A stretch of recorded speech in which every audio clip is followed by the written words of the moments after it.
দর্শক বন্ধুরা, আপনারা কি কখনো ভেবে দেখেছেন একটি জিন অটো কেনার জন্য আপনার মাসে কত টাকা স্যালারি পেতে হবে, বা জিন অটো কি সত্যি করে একটি ভ্যালু ফর মানি বাইক, বা জিন অটো কেনার পর আপনার পকেট কতটা গরম হতে পারে, কত টাকা খরচা করতে হবে জিন অটোর ওপর। এই ধরনের প্রশ্ন হয়তো আপনাদের মাথায় অনেকবার এসেছে, কিন্তু এর উত্তর হয়তো আপনারা জানেন না। কিন্তু আজকের ভিডিওর মধ্যে এই সব প্রশ্নের উত্তর আপনাকে দিয়ে দেবো, তাই ভিডিওটাকে সম্পূর্ণ দেখতে থাকুন। তো দেখুন দর্শক বন্ধুরা, আপনারা অনেক বেশি পরিশ্রম করে হয়তো একটি সুপার বাইক নিয়েও নেন, কিন্তু এখন যদি আপনাকে বলি যে আপনি সুপার বাইক কি জন্য কিনছেন, আরে ভাই স্টাইলিশ দেখার জন্য আর রোড রিয়াকশন পাওয়ার জন্য, এইরকম ভেবে আপনারা কোনোদিন একটি পাওয়ারফুল মেশিনকে কিনতে যাবেন না। কারণ আপনাদেরকে আগেই বলে রাখি, সুপার বাইক মানে কোনো খেলনা জিনিস নয় একদম। কারণ সুপার বাইক হচ্ছে অন্য সব বাইকের থেকে অনেক বেশি শক্তিশালী একটি মেশিন, যার মধ্যে অধিক পরিমাণ থাকে শুধুমাত্র পাওয়ার। এবার আপনি শুধুমাত্র রোড রিয়াকশন পাওয়ার জন্য আর স্টাইলিশ দেখার জন্য যদি এই বাইক কেনেন, আপনি সম্পূর্ণভাবে ভুল করছেন। দেখুন, একটি সুপার বাইকে কেনাটা বড় কথা নয়, সুপার বাইকটাকে পোষাটাই হচ্ছে সব থেকে বড় কথা। এবার দেখুন, জিন অসো কেনার জন্য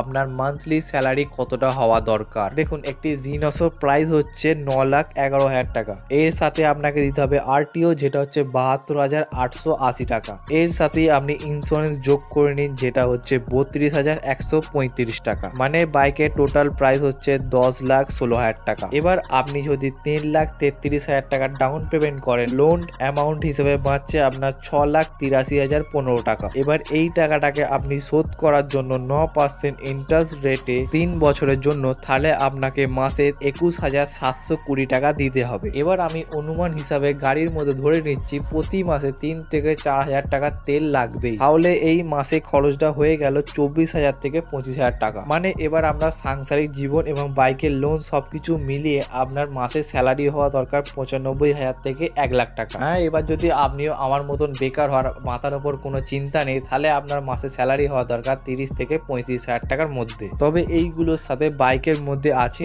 আরো খরচা। যেমনই আপনি ধরে নিন, জিন অসোর মধ্যে যে টায়ারটা ব্যবহার করা হয়ে থাকে, সেই টায়ারটার একটি প্রাইসেরই দাম হচ্ছে প্রায় 5,000 টাকা। মানে একটা পেয়ার কিনতে গেলে আপনাকে দিতে হবে পুরো 10,000 টাকা। এবং টায়ারগুলোকে আপনি বেশি থেকে বেশি 15,000 কিলোমিটারই চালাতে পারবেন, ওর থেকে বেশি এক ফোঁটাও না। মানে 15,000 কিলোমিটার চালানোর পর আবার 10,000 টাকা। এবং একটি ডিসপ্লেটেরই দাম হচ্ছে 2,600 টাকা। এবার যেহেতু এটি একটি সুপার বাইক, তাই সামনের দিকে দুটো এবং পিছন দিকে একটা ডিসপ্লেট লাগবেই, যার একটিরই দাম হচ্ছে 2,600 টাকা। মানে সেই হিসাবে আমরা তিনটে ডিসপ্লেটের দাম হচ্ছে 7,800 টাকা। এবার সামনে একটি ডিসপ্লেটের উপর যে ব্রেকিং সিস্টেমটা লাগে, সেইটার দাম হচ্ছে আপনার 5,000 টাকা। মানে একটা পেয়ার কিনতে গেলে আপনার ওখানে 10,000 টাকা চলে গেল। সাথী বাইকে প্রত্যেক 10,000 কিলোমিটার চালানোর পর আপনাকে সার্ভিস দিতেই হবে, যার বিল অ্যাপ্রক্স আপনার 14 থেকে 15,000 টাকা আসবেই। ভাই এইগুলো হচ্ছে বেসিক খরচ, এর সাথে আরো অন্যান্য অনেক খরচ আছেই। এবার সত্যিই কি জিন অসো ভ্যালু ফর মানি হতে পারে? দেখুন, একটি সুপার বাইকের মধ্যে অন্য সব বাইকের থেকে অনেক বেশি পাওয়ার থাকে। মানে অবভিয়াসলি সে অনেক বেশি জোরে ছুটতেও পারবে, অনেক বেশি থাকবে পাওয়ার। এবং সেই হিসাবে আপনি 10 লাখ টাকার মধ্যে 900 সিসির ইঞ্জিন পাচ্ছেন, সাথে কাওয়াসাকির মতো একটা ব্র্যান্ড আর পাওয়ারফুল পাওয়ার।